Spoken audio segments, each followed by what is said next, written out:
When I was younger, back in Parsippany, New Jersey, my daddy, who was on 2 weeks leave from the secret Marines based near a nudist camp outside of Fort Dix, took me to Morristown to have my eyes examined.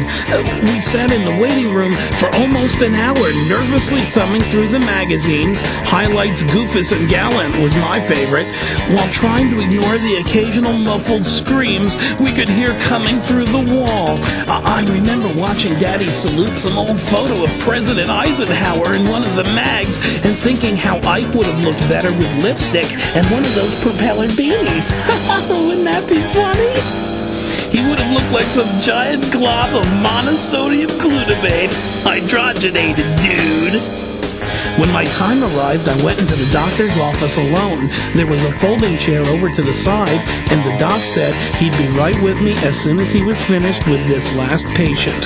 His patient was some gray-haired, clean-cut, middle-aged man who appeared to have a pleasant disposition. He smiled at me and called me lad, and I liked that. The nice man looked through this big machine that looked like it came from Mars and started reciting letters from the alphabet to Mr. Eye Doctor. When the doc pulled the machine away, the nice man leaned forward, opened his mouth wide, and literally bit off the doc's entire face, swinging the now lifeless skin back and forth in his mouth like a dog, and the dog's blood sprayed all over my mom's navy t-shirt.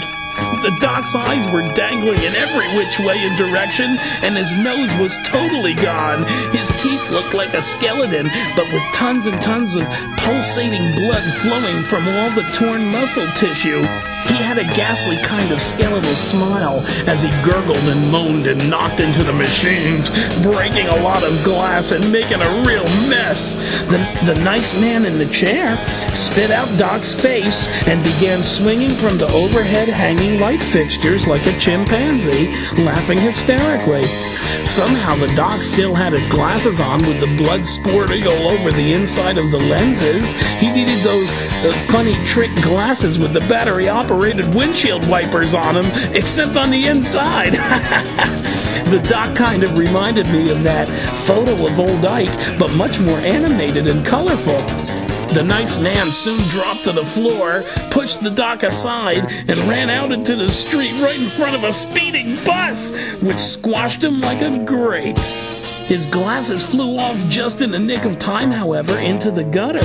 My daddy, always prudent, quickly ran over to the puddle that remained of the nice man and picked up his glasses.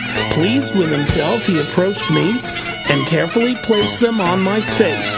A perfect fit! I could see so clearly, too, and without Daddy having to spend a penny.